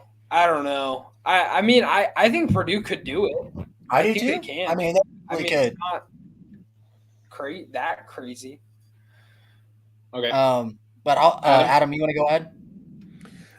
Yeah, I'll take Purdue to cover the 17, but no way they beat Michigan. Like it'll be like a 2 touchdown, and that lead will be cut to that late because Michigan has already won the game and they're playing backed off cover 2. So I don't see Purdue winning this game. Yeah, they're giant killers, but they don't really have that kind of roster this year. So they don't have a Rondell Moore like they had against Ohio State. Yeah. So I'll go ahead and go next. So I did want to mention, shout out to Aiden O'Connell, the starting quarterback for Purdue. He's got a lot of NFL draft people saying good things about him, so he's probably going to be leaving after this year. Just the fact that he had lost his brother. He got a call literally like minutes before last week's game against Indiana and found out his brother had passed away. Goes out there, balls out, plays out of his mind, and leads Purdue to their first ever Big Ten championship appearance in school history. Along with that, the fact that Purdue's wearing the All Blacks and they're playing the number 2 team in the country, I think history repeats itself and Purdue goes in there and wins it. Mm-hmm. I'm going to split it. I'm going to be with Adam. I'm going to take Michigan. I mean, I want to take Purdue, but I'm just going to go against. That's probably going to be this will be the game that wins it for you. Probably. I mean, I mean, yeah, it all just depends. You know what though? I wanted to mention that because like Aiden O'Connell, the fact that he went through that. How did his brother pass away? They didn't say. The family didn't say. But I mean, still, you're cutting your eyes off. Come on. I mean, still, like he didn't have to play that game. I mean, I don't know how somebody could learn that and go out there and play. Well, that's what history has kind of shown us. Every time a person kind of suffers some sort of tragedy, in football, they go out there and they play. They ball out of their minds. Or even like a team like I remember the Ravens when the whole Ray Rice thing happened. People were like, they're gonna. I think they were playing Sunday Night Football against the Steelers at home. People were like, Steelers are gonna mollywop them because they're gonna be so distracted.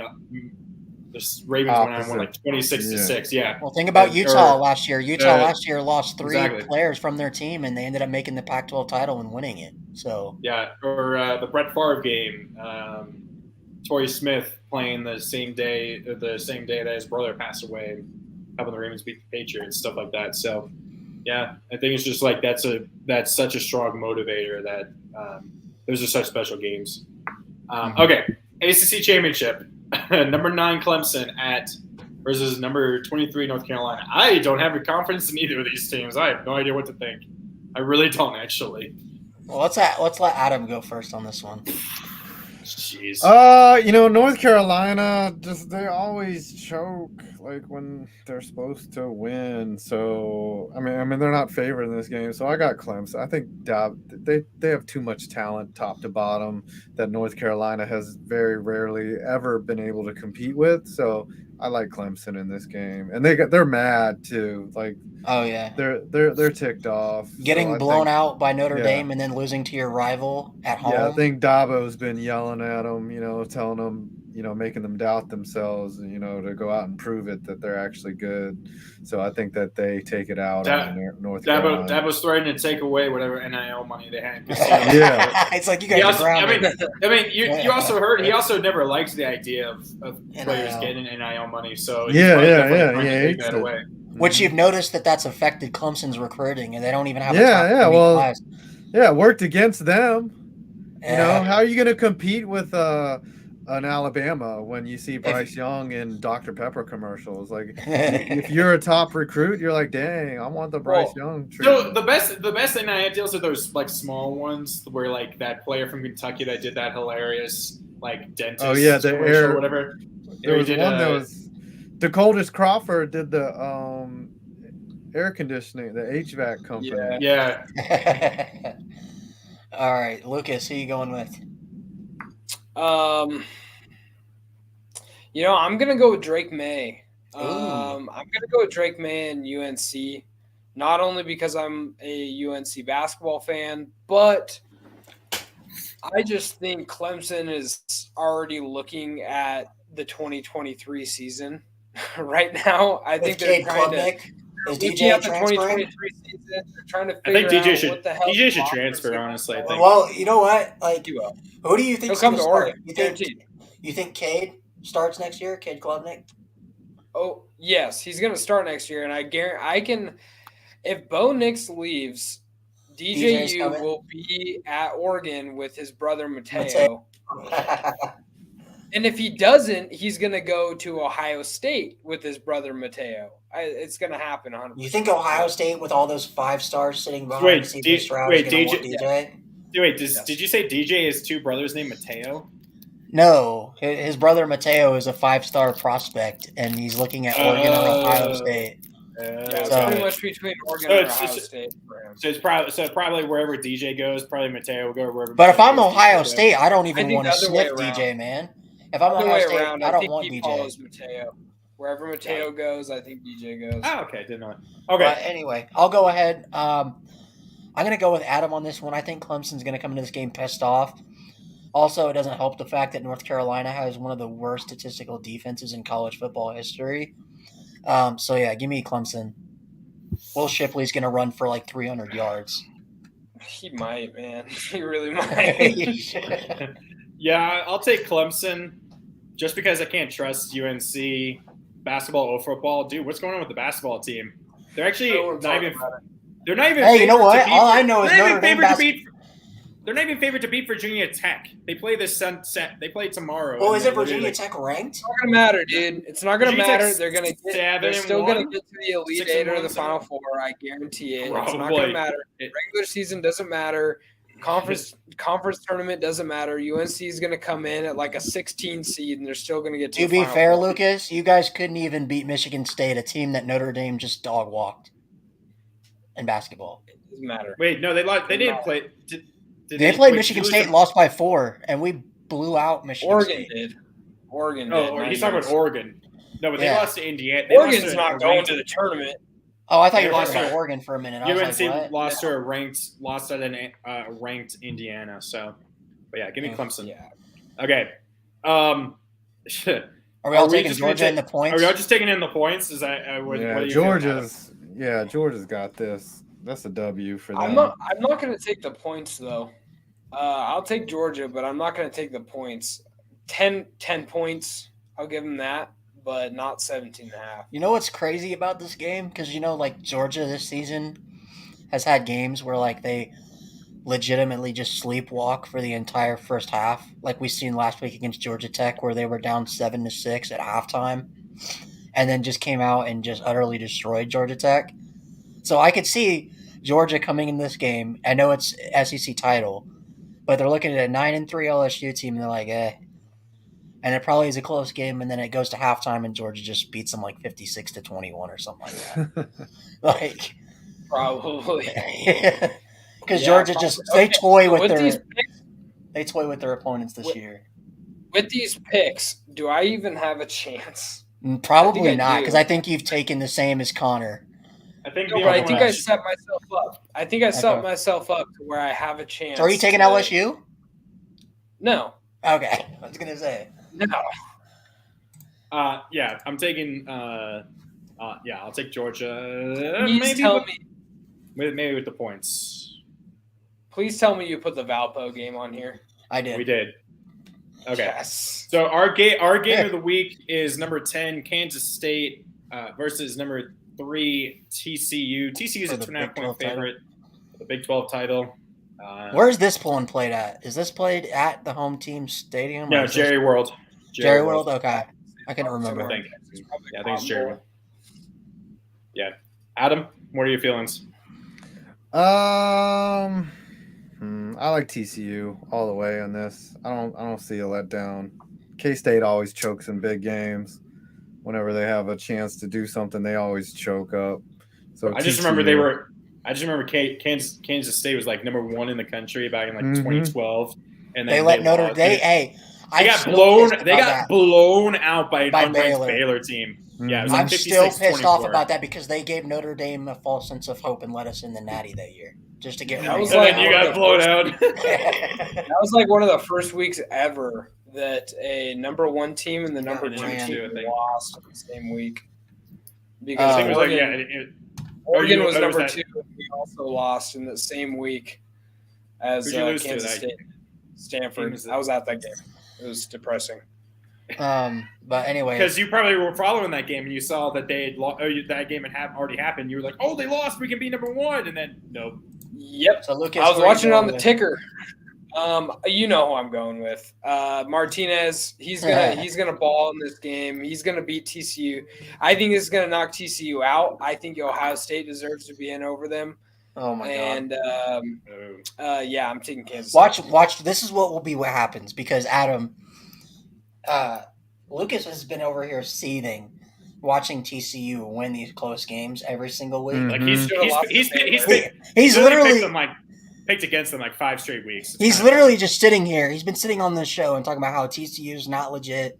They're gonna get ran every single week, and he's just sitting there seething, watching this team win. So I said it's gonna be hilarious when TCU wins this game by like a last second field goal. They'll somehow win their CFP game, and then it'll be funny as hell if they won the Natty, and then Lucas is just sitting here seething the entire way there. But anyway, I'll get you a TCU. If that happens, I'll buy you a TCU. If I don't even not like TCU, I'm okay with TCU. My issue that I have with them is that they should have lost like 5 games at this point. They're the team of destiny. They remind me of 2013 Auburn, as Adam knows. Or the 2012 Notre Dame team where we won literally every game last second. They're the team of destiny. For some reason, they just keep winning these games. Like, they just keep pulling these games out of their ass, and now they're going to end up going to the CFP. But then they're going to get blown. They're going to make the championship, and they get blown out. I don't even know if they will. They might even just make it a close game against Georgia in the national title. Just like Auburn in 2013. Yeah, they're just going to will their way to making it a close game.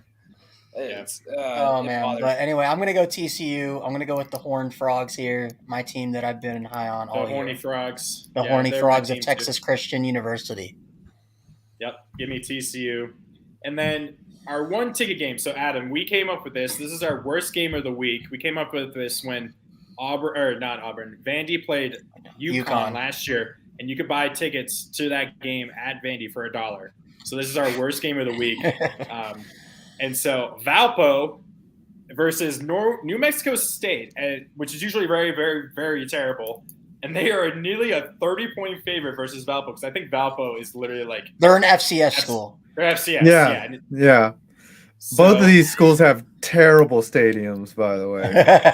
Are they both being featured or just awful? Valpo's is Brown Stadium is what it's called.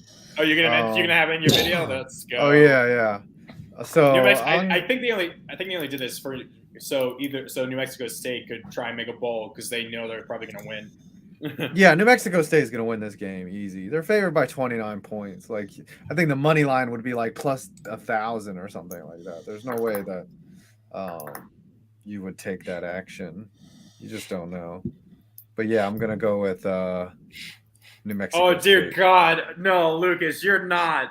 You are not taking Valparaiso. He is doing the Hail Mary to try and win these pick'ems, which I don't think is possible at this point because me and him have picked too many.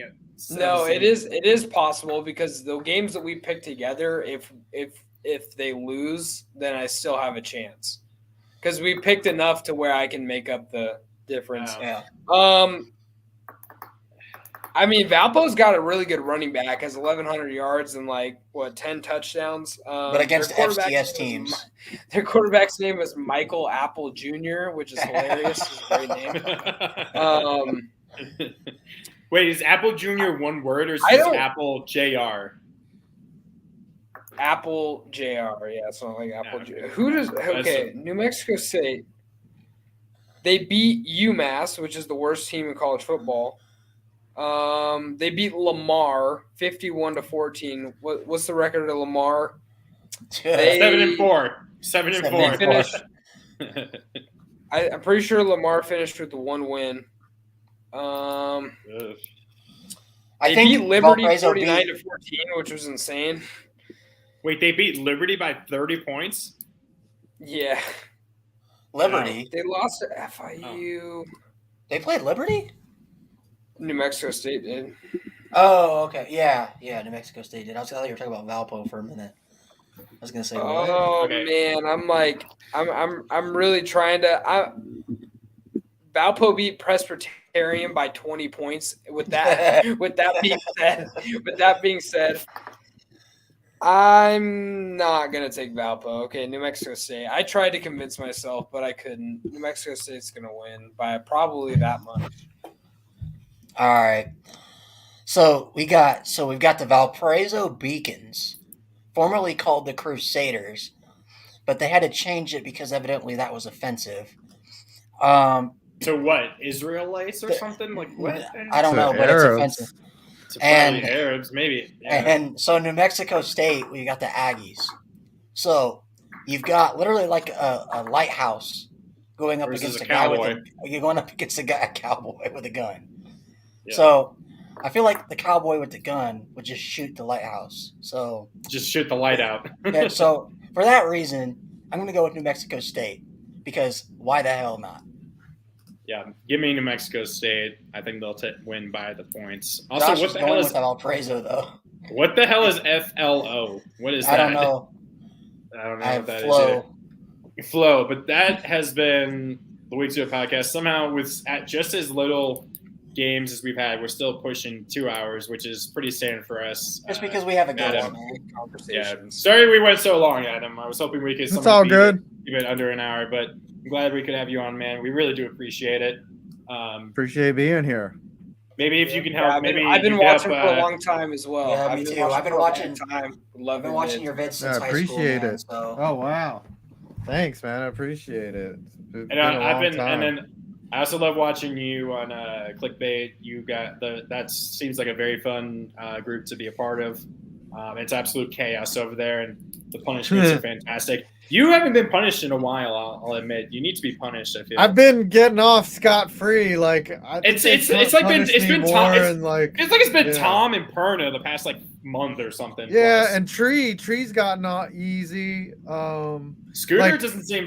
It's like Scooter's gotten off easy. You guys haven't done anything. Meanwhile, you're making Tom Grassi dress up as the Jaguars mascot. Yeah, I This past think. week where he Yeah, just the had thing did you see the Jags where he had the leotard and the thong? Tom's gonna have to wear that. Except he couldn't get the helmet. He couldn't get the big head, so he had to get the cat eyes and the ears and the fake little tail, and he has to wear My that favorite instead. was when Tom was Elmo because that was hilarious. That was pretty. When funny. was that? I don't. There's been so many. I think my favorite moment. I'll say my favorite clickbait moment is when Tree knocked out his own camera because he thought he lost, and then he lost, and then Tom lost by 8 cents or something. Yeah. That was the first ever punishment battle. We had it going. That was pretty. Because it was funny. wasn't that $2,000? No, that was a different one. That was $2,000 they each got or something, right? That was insane. Yeah, there's been some crazy moments on the show for sure. I definitely have had a lot of fun with those guys. We're all just guys that love sports and have a lot of chemistry with each other. And have you ever talked about trying to do a live show together somehow at the Super Bowl or some way? I said before the show last week or this week, I said, hey, let's go to every NFL stadium over a 2-year period, and Scooter was like, I'm out. I was like, because he goes to, he's just so busy, He's probably also been to a decent number of them. If he had stuck with he goes to stadiums all the time. If he had stuck with that Amazon deal, he would have gotten. Oh yeah. This year. Yeah, he didn't know what he was doing. That was just weird. That It's not that he didn't know. Like they didn't know why they flew him out there. Like he was supposed to just make everyone have a good time. Then someone figured out. It's like, why is Scooter here? Like we're flying him to come here because I think they had him like slated to make content or something, and then like didn't he end up being like a hostess or something? He's like that's he's supposed to make sure everyone was having a good time, and he just thought it was bizarre. So he came back to clickbait, and we're glad that we got him back. So Well, you know what? We started this. I feel like last year, kind of built this thing up from the ground up, and I'll just say this: we got a lot of inspiration from watching you guys. So I want to say give big thanks to you guys over at Clickbait. We're trying to make this thing and kind of what you guys do is just, 3 guys that care a lot about football, sports in general, and don't really give a crap what people think about us or whatever. We just want to just have fun and talk, man. Yeah. We've had quite a few people actually on the show that then immediately afterwards kind of ghost block us. Yeah, they ghost us for some reason. They don't seem to match us, or they just don't seem to like us. So we've had a few people that have stuck with us. Phil, hey man, if you don't fit the vibe, then. But yeah, Five. Before we go, we're doing like a big championship game stream where we want to kind of have as many people on as we can. We'd love to be able to have you come on just for a little bit, just talk about the game. And, I'll definitely see what I'm doing. I'm probably. I mean, that's gonna be a Monday. That would be a Monday night, so it might be a little too busy. So, but we'll see. We'll see. But we do really appreciate you, Adam, coming on. We appreciate you kind of showing the love to small podcasts like this. I have reached out to Tree, and I did reach out, and he did respond about joining, but he's like. He's not big into football other than Pitt, so he wouldn't be able to really offer it. So he kind of pointed me. So he kind of pointed me towards you and Scooter. You got to help me try and somehow. We got to try and somehow get Scooter. But obviously, hey man, Trey would be fun because I feel like he would definitely match the energy as well. I've had Trey. Trey is funny. And that was the most watched video on my own YouTube channel. I get other than streams, it had 500-600 views. Previewing the Ravens-Steelers game to end the season last year, or sometime last year. So, But yeah, we really do appreciate it. Thank you very much, Five, for coming on. All right. Love you showing the love. Hopefully, Hugh Freeze works out for you guys. Yeah, I follow you. I see all your tweets, so I'm sure we're going to see some hilarious tweets about some shit that happens with Hugh Freeze going forward next year. So it'll be vastly entertaining, I'm sure. So this has been the Week Zero podcast. For Lucas, our floor is your ceiling McKnight. For Ryan, I hate Trojans breaking on me Frabble. I am your host, Connor, Japan Guides Revenge versus Germany, Doherty. And thanks again, Five, for joining us, and we'll see you guys next week. Don't forget to like and subscribe. Don't forget to like and subscribe, guys. Peace out. Peace, man. Yeah, man.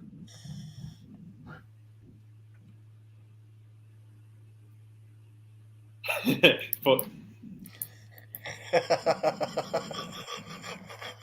it not ending? Is it just not going to end? What's going on? He pulled a Lucas.